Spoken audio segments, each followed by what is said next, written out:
I wanted to do something with my deserted YouTube channel. I mean, I am sure I am not going to be famous, but I know there are still people that watches my videos. So here I am thinking about what to do, and then I start to look at PewDiePie's book review, and there are actually some others who actually did book reviews. And since I have been obsessed with books for past few weeks, I decided, why don't I start my own book review video? I started reading books for 3 reasons. 1. To improve my grammar since English ain't my first language. 2. To ensure that I spend less time on devices, because every time I see my daily screen reports on my iPad it makes me feel like I have spent the day in laziness, which I am not, considering I tend to live productively as possible. 3. To add things that I know, so when there is a quiz of something I can just ace it. So this is what I decided to do. Book review. By the time I am writing this, I have read 12 books in April. Randomly picked multiple books in the village library or the book storage in certain parts of the country, and had my mum give me a bookshelf so I can store some books I can read anytime I want.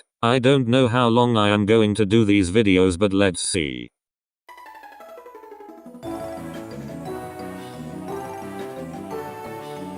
Village Shop for Lonely Hearts. The story focuses on a woman arriving in a rural England village to help her godmother. This book reminds me of an Charlie Chaplin quote: "Life is a tragedy when seen in close-up, but a comedy in long shot." I mean, this book is weird satirical humor mixed with tragedy behind the scenes. I really like how this book swaps the comedy and tragedy back and forth, giving me an opportunity to think deeply into what we view as comedy and what we view as a tragedy, with this too mixed as an theme. What I like the most about it is that this mix of themes are used to show the overarching emotion that sets in the novel: romance between the protagonist and her godmother's son, and how the two manage to overcome obstacles of all sorts: major, minor, local, and personal obstacles. First of all, I want to say that I am not a romance novel guy, so this book is the only book that I am not willing to read again because I am not a fan of romance novels. It's not saying it's bad. The book itself was pretty funny and actually interesting, but you know, everyone has their own taste, so. Hooray for Humanity, a story about an author working as a writer for a Korean library. This book is the first book I decided to read when I decided to become a reading guy. The first book I decided to read carefully, and it is literally a book that gives me a chance to think about what defines a book, and this discussion goes to exploring deeper themes such as what defines humanity and society, what defines good and evil, and what defines right and wrong. Honestly, a story that actually makes me think about the aspects of society and wonders if everything is all sunshines and rainbows. And it gave me an idea about discussing the ways to think how right can be wrong and wrong can be right. I guess the theme that focuses on this book, perspective, is a way to describe the overarching theme. That is what I like the most about the philosophy behind this book. This book teaches me the importance of perspective. How not all of them can be same or one to each other. Every human being has a different perspective, even though some might be widow and common sense. The only actual thing we can do to succeed with two perspectives in a one idea is that each person has to respect the other perspective, or else there will be conflict. But you know, I guess that is what makes a human human. Crisis Shot. A policewoman murders an unarmed boy in self-defense, and everybody in her city becomes her enemy, forcing her to move out of the city to the town of Wolf Creek, where problems continue on. The main theme of being traumatized is well explored on this book, with themes such as flashback and PTSD being discussed in this book. But the main topic we want to talk about is the exploitation of agitation. The main character faces a lot of agitation from society, turning into a bigger problem society-wise, which shows how damaging agitation and the act of agitating something could create. Which shows agitation is not just for your own satisfactory antagonism towards certain people, but legitimately traumatize people. I mean, a lot of people in real life have suffered mentally due to people agitating, and basically in Korean terms witch hunting people as if they were pure evil or some shit.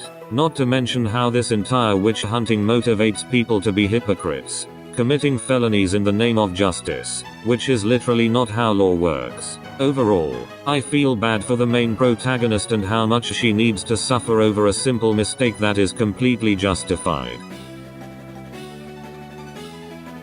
This book is essentially a novel about revenge. Yeah, enough said. Actually, this is apparently not the original name of the novel because I read the book in a Korean version, which is called Shopaholic 2. I don't know what the original title of the book is because it is not Shopaholic 2 in the English title. Anyways, Shopaholic 2 is literally a book about revenge in a social way. Not your typical homicide and murder where the main protagonist murders the main antagonist. It is literally a book about the perfect way to get revenge on those who have antagonized someone socially. The example used in this book is by winning over a debate. Also, this book told me a lot of the humanistic side of life. Such as that you better not trust everyone no matter how nice they are because they could be literally using you as an exploitation and for backstabbing.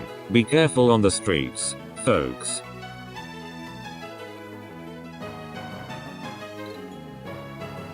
Literally the closest book to a legitimate horror novel. A Korean man heads to a school across the country for children with deafness and hearing problems, only to find out that the teachers have been exploiting the children in some of the most gruesome ways possible, driving some of them into committing self-delete and having misanthropic tendencies.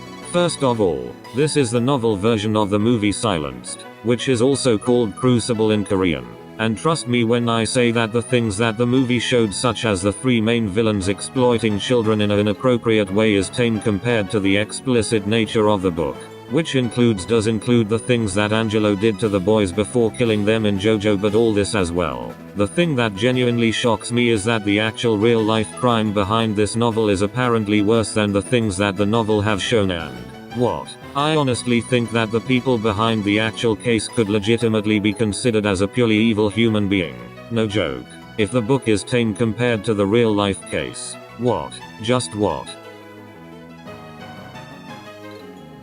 The fact that this book is targeted for kids really surprises me, since it deals with dark topics such as slavery, sadism, torture and all of those NSFW stuff. The real kicker is that all of these horrendous crimes are committed towards a Chinese girl, and that we actually go onto the perspective of the person behind the tortures, a power-hungry laird named Bruce. This book is definitely not a kid's book.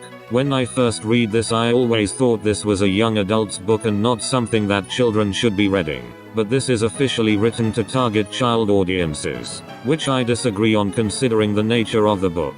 Overall, if you are not a fan of dark stuff, I suggest you avoid this book at all cost. Even for a children's horror story standards, this is a big no-no.